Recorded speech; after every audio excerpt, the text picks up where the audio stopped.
Di selatan Darmasraya, terdengar sebuah negeri yang bertuah. Negeri itu menyimpan sejarah lengkap dengan peradaban tua.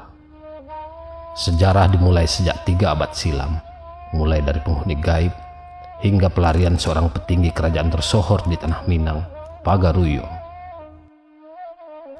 Dari Sarwaso, tanah datar sekarat, Putih Longgo, adik perempuan satu-satunya Raja Pagaruyung, lari dari pengasingan istananya sendiri, menyusuri jejak tua ke aliran Batanghari, lalu naik ke hulu Batang Siek di Koto Salak, dan berbelok ke hulu Batang Baye, hingga sampailah di Bukit Simambang Biru Kalaput Timbul, tempat Tuan Putih Pagaruyung itu bertemu penghuni gaib yang dikenal dengan nama orang Bunian. Dari pertemuan itu, melahirkan peradaban magis yang bertahan dan dipertahankan masyarakat lokal hingga sekarang. Seiring perkembangan zaman, di Bukit Simambang Biru Kalaput Timbul, lahir sebuah kerajaan yang dikenal Kuto Bosau dengan raja memangku gelar Sultan Sri Maharaja Diraja. Pengaruh kerajaan ini dirasakan sepanjang aliran Batang Siek. Pengaruh itu bisa dilihat dengan disebarnya petinggi kerajaan seperti Rajo Sampono di Abai Siek, Rajo Lelo di Ampangkur Ranji, Rajo Sahilan di Koto Baru, Rajo Mangkuto Alam di Ampalu, dan Orang Gadang di Koto Salak.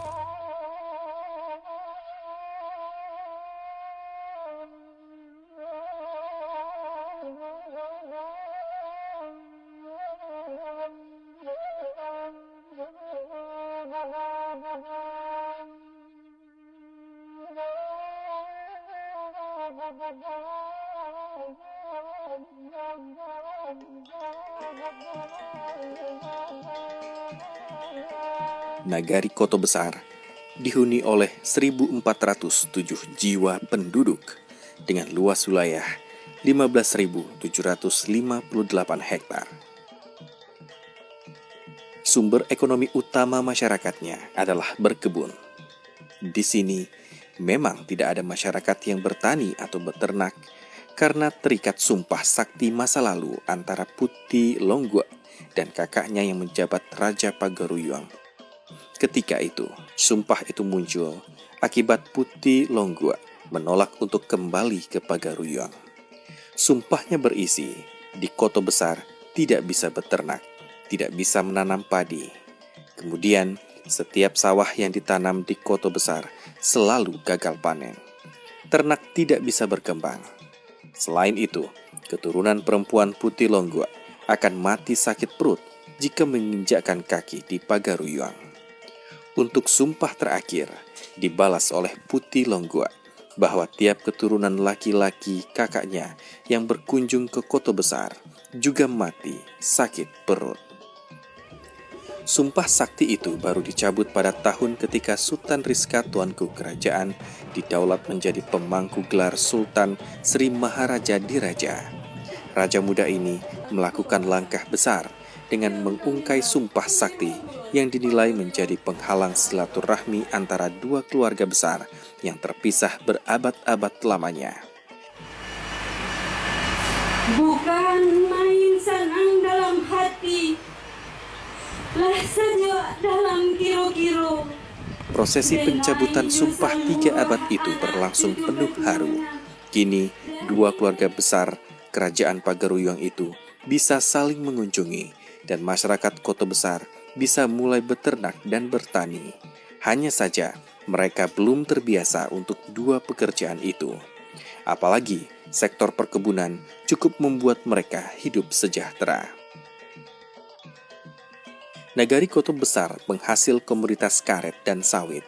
Produksi karet mencapai 150 ton per minggu atau 7.200 ton dalam setahun. Kemudian produksi sawit 2.000 ton dalam 1 bulan atau 24.000 ton dalam setahun. Ekonomi masyarakat Koto Besar terbilang bagus dengan pendapatan per kapita mencapai 10 juta rupiah per bulan. Dengan begitu, pemerintahan Nagari Koto Besar yang saat ini dipimpin oleh wali nagari yang masih muda, Eko Noris, bisa leluasa membangun infrastruktur nagari. Meskipun masih muda, Eko Noris membuktikan bahwa dirinya peduli dengan kemajuan nagarinya. terlihat pembangunan yang terus bertambah. Untuk menambah pundi ekonomi Nagari Kota Besar, pemerintahan Nagari bersama masyarakat berencana mengembangkan hutan larangan Rimbo Tolang menjadi destinasi wisata edukasi. Rimbo Tolang adalah salah satu dari 2 hutan larangan yang ada di Nagari Kota Besar. Berdasarkan visi dan misi Wali Nagari menjadikan Nagari Kota Besar mandiri, agamis dan berbudaya sesuai dengan visi dan misi kabupaten. Visi dan misi kabupaten dengan Nagari harus disinkronkan itu supaya pembangunan merata antara kabupaten dan Nagari. Tujuan kami Nagari itu menjadikan hutan Nagari menjadikan hutan adat. Itunya menjadikan hutan adat dan menjadikan hutan wisata nantinya. Dengan syarat tidak terganggu, hutan tidak terganggu. Ibaratnya tetap dengan asri hutan, tapi ada wisatanya, wisata alamnya. Meskipun masyarakatnya terus mengalami kemajuan dari berbagai bidang, tapi mereka tidak meninggalkan kearifan lokal yang ada. 2 hutan larangan adalah hutan yang diyakini tempat bermukim orang Bunian yang lebih dahulu menghuni wilayah itu, yang kemudian berbagi dengan Putih Longgua dan keturunannya hingga sekarang. Kesepakatan tua, Putih Longgua bermukim di tengah dan orang Bunian bersemayam di Rimbo Tolang dan Rimbo Ubau.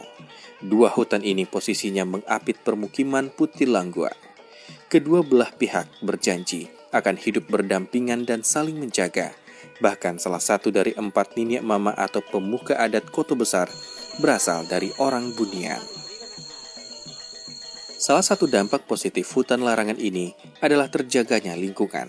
Dalam hutan larangan ini terdapat tanaman endemik Indonesia yang sudah tidak ada lagi di tempat lain. Pemerintahan Nagari bekerja sama dengan Dinas Kehutanan Kabupaten Dharmasraya serta Kementerian Lingkungan Hidup untuk mendata jumlah dan nama pohon-pohon yang ada di dalamnya. Di Rimbo Tolang misalnya, terdapat 37 suku pohon dan 127 jenis. 7 jenis di antaranya sudah punah di daerah lain.